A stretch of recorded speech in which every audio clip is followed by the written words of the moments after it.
Ni Jumatano ya tarehe 19 mwezi wa 3 2025. Hii ni Sat Video kutoka hapa Mikocheni jijini Dar es Salaam. Na mimi Jacob Martin, ni kamera ni Emmanuel Paul. Ungana nasi moja kwa moja katika usomaji wa magazeti ya siku ya leo.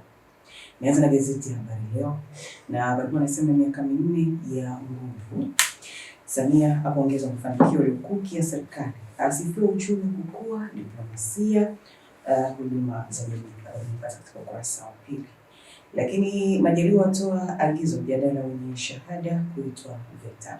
Habari nimepata katika ukurasa wa Wasira ataka Medley airudishe ardhi serikalini. Habari nimepata katika ukurasa wa 27. Nimeweka gazeti Uhuru na habari inasema wachambuzi wafunguka miaka 4 ya Rais Samia. Lakini waambieni waliowatuma uchaguzi mkuu hauzuiliki. Habari nimepata katika ukurasa wa 3 katika gazeti hili la Uhuru. Katika gazeti Taifa Tanzania na habari inasema Wasira aeleza miaka 4 ya Rais Samia, ataja miradi iliyoachwa na hayati Dr. Magufuli akaikamilisha kwa wakati. Habari nimepata katika ukurasa wa 3.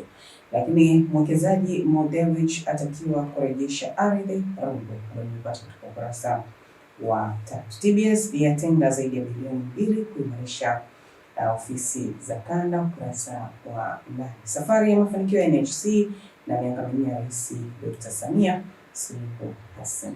Nimepata katika ukurasa wa 8. Katika gazeti Jamvi la Habari, miaka 4 ya Dr. Samia Tanzania inang'aa. Kwa kipindi kifupi tu miradi mikubwa imekamilika nchini. Utulivu wa kisiasa ameifungua nchi kidiplomasia, lakini aweka historia kwa kukamilisha mradi mkubwa wa kufua umeme wa maji wa JNHPP sasa umefikia 98.8.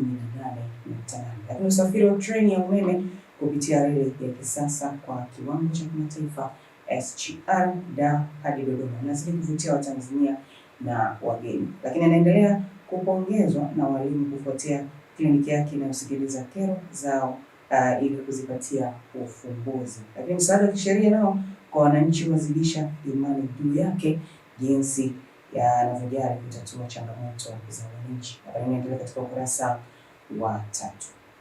Waziri Mkuu aitaka VETA kuzalisha ajira.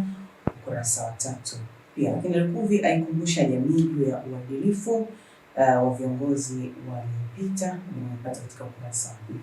Basi katika ukurasa za mbele nimeweza na gazeti Zanzibar Leo. Utendaji uliotukuka umebeba. CCM haikukosea kumpa tiketi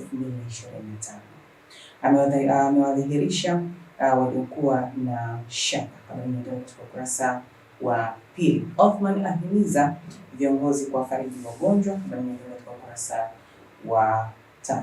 Lakini wanafunzi wataendelea kuwekewa mazingira wezeshi. Anaona kutoka Ahmed na habari inaendelea katika ukurasa wa 2. Ajali ya watatu Tunguu.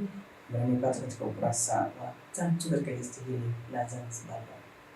Tazamaji na sasa niendelee katika ukurasa wa michezo na burudani. Katika gazeti Habari Leo, TFF yatetea kambi ya Stars Tanga, lakini Yanga Princess yaikanda Simba Queens. Kocha Yanga amtuliza Ikangalombo. Habari zimepata katika ukurasa wa nyuma katika gazeti hili la Habari Leo. Katika gazeti Uhuru, Yanga Princess yaitungua Simba Queens ligi kuu, lakini Mandonga aingia kambini. Na uwanja wa Arusha wafikia 33%. Ipata nakala hii ya Uhuru kwa habari zaidi. Nimeweka katika gazeti Taifa Tanzania, bodi ya ligi yakanusha kujibu ombi la Yanga. Lakini Yanga Princess yainyoosha Simba Queens. Habari zote zimepata katika gazeti hili la Taifa Tanzania. Jamvi la Habari, bodi ya ligi yafunguka kuhusu Yanga, lakini Yanga Princess yachapa Simba Queens. Tena nakala hii ya Jamvi la Habari kwa habari zaidi. Hapo habari hizi unazipata katika kurasa hizi za nimaliza na gazeti Zanzibar Leo. Yanga bodi ya ligi kila mmoja na lake. Habari nimepata katika ukurasa wa nyuma. Lakini Taifa Stars endelea kuivutia pumzi Morocco. Pata nakala hii ya Zanzibar Leo kwa habari zaidi. Mtazamaji, na hizo habari bora zimetokeza katika magazeti ya siku ya leo katika kurasa za mbele na zingine za michezo na burudani. Subscribe channel yetu YouTube kwa jina la Sat Media. Pia usahau kucomment, kushare, kulike na turn on notification huko YouTube yetu Sat Media. Pia usahau kutembelea katika mtandao wetu wa Instagram, Facebook na X kwa jina la Sat Media. Ulikuwa na Media Martin na kamera ni na kutakia siku njema.